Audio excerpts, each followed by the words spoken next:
in my opinion, the government has a role to play.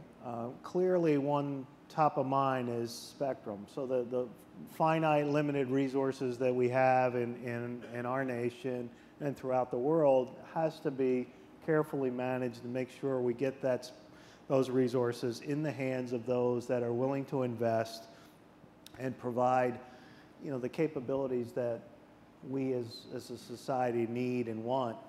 So that's a definite need of government. When you start to move from that to picking technologies, I much prefer an environment that allows the competitive marketplace to call the shots on that. I mean, clearly in even CDMA? Even CDMA. We made that decision with CDMA, Sprint made that decision, others. And you know what? We made it for reasons that were important to us at the time.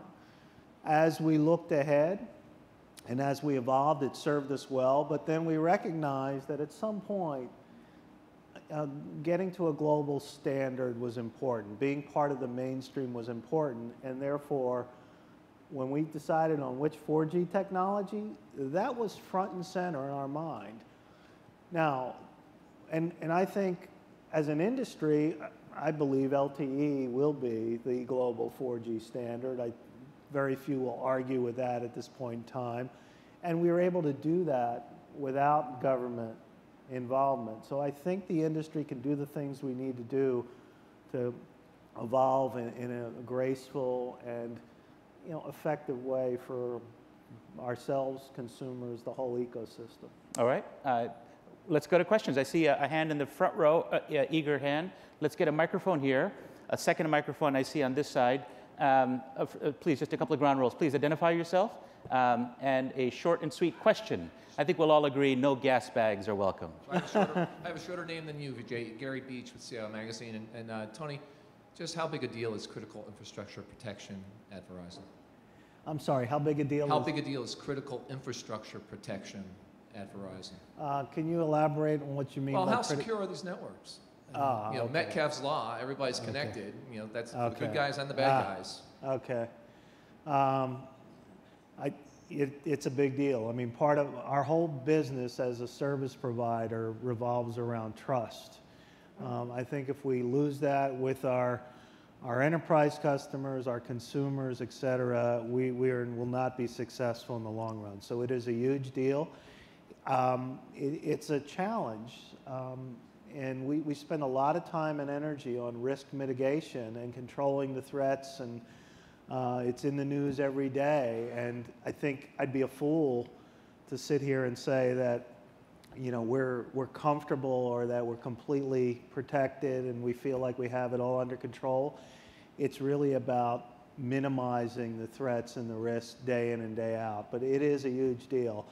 And it's also as smartphones proliferate and the access to our network and the methods of access change tremendously, we have to consider how do we protect those endpoints as well that touch our network. So big deal, very important, and our job will never be done there.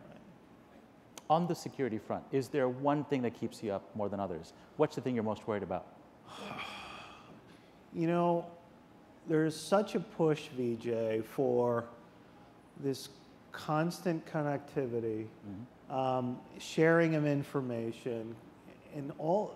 And you wish we would just stop. Huh? You wish we would. That would make your life easier.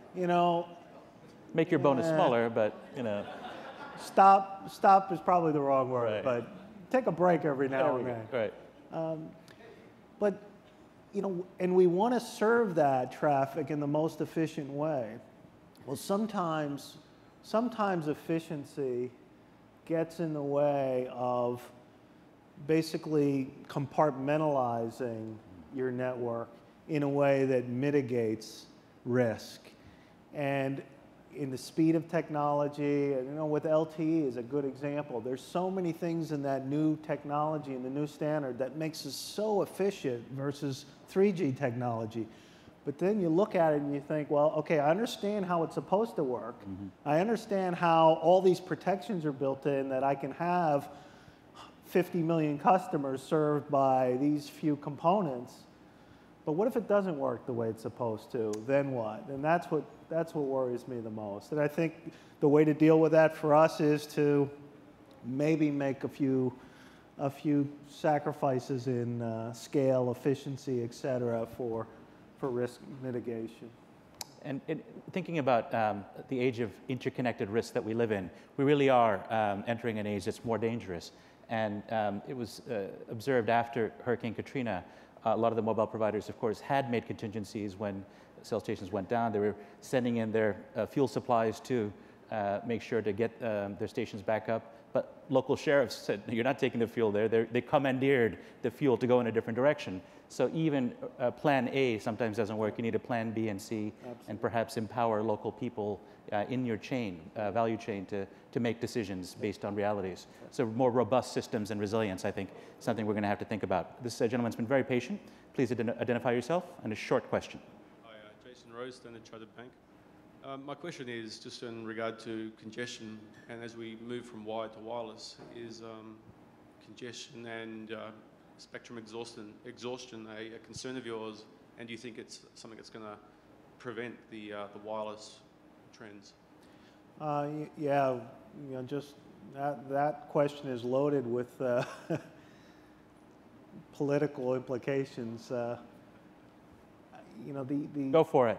What the heck? Just between us friends. I think there's ways. The answer to your question is spectrum is a finite resource, and there's always the risk of congestion and diminishing returns available to us.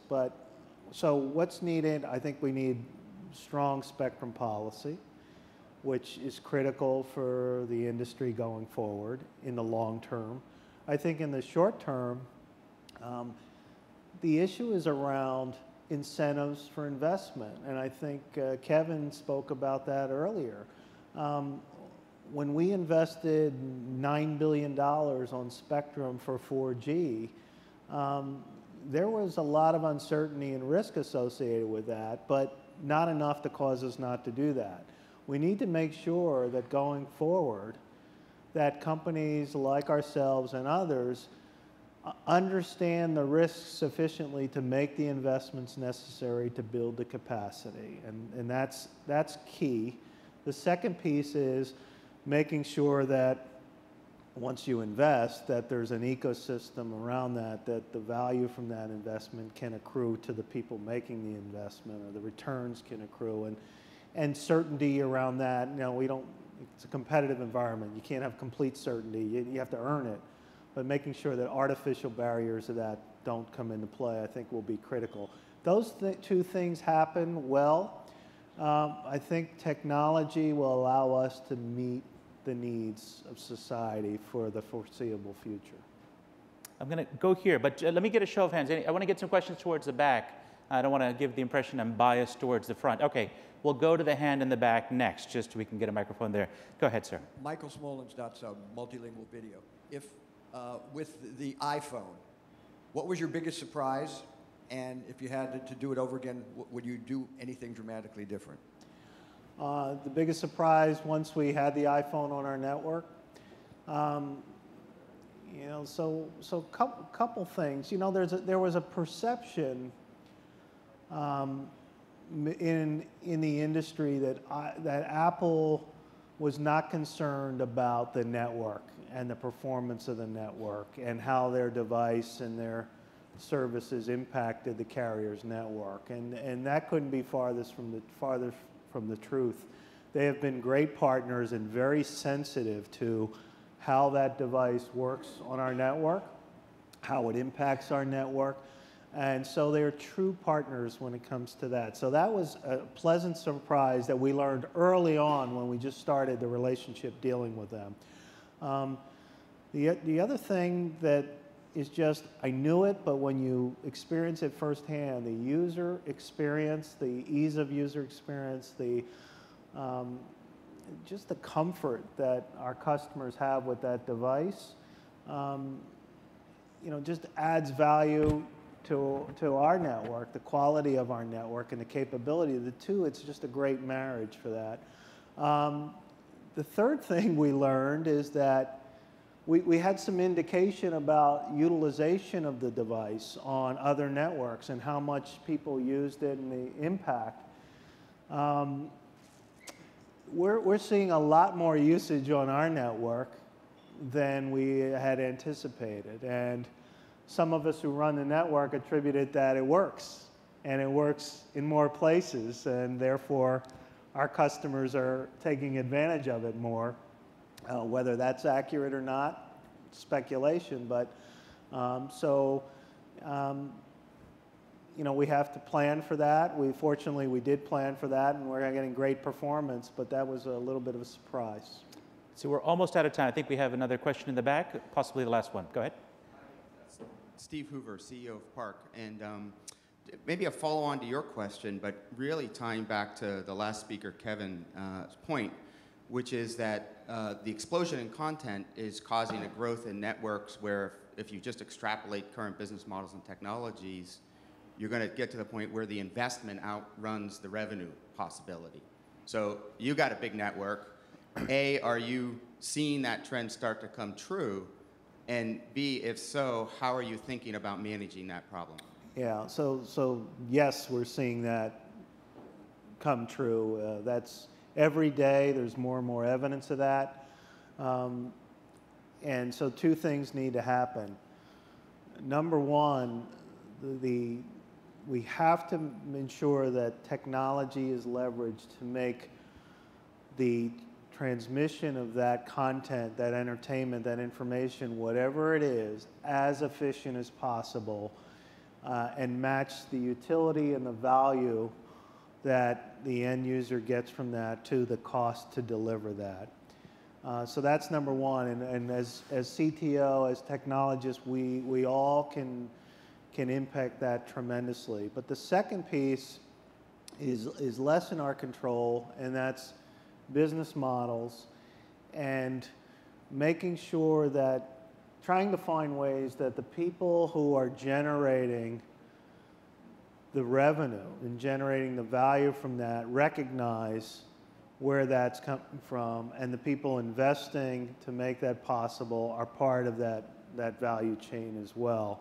And, you know, to some extent, you know, the digital media, you know, business models need to evolve, or, you know, you're seeing some artificial, you know, restraints in the capabilities of getting digital media, and the model is starting to evolve. You're seeing more of the subscription-based model and authenticating subscription-based models and allowing their customers to utilize.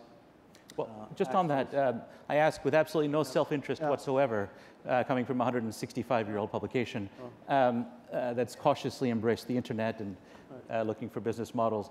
What do you advise the old media? What do I do you advise the old media that wants to make money in the new media? Yeah, you know, I'm not sure I have great advice to that. It's a difficult situation. I mean, the problem is that I think the end point, I think a lot of us can suggest what a new model should be. I think how we get from the current model to the new model is where, you know, I struggle with understanding how that will play out in a way that the people needed to make that evolution come true will have the incentive to do that. Right. So I think what you're seeing now with subscription-based models and authentication of subscription-based models seems to be the logical step. And if that takes us to a method where it's more of a relationship between the content owners and the end user down the road, you know, maybe it gets there in steps. But I haven't really seen a way to get there efficiently and quickly in anything that I've read or seen or heard. All right. Well, I'll be sure to pass that on to our media types. Our time is up, I'm afraid, but I hope you'll join me in giving our thanks to Tony Melone. Thank you. Thank you.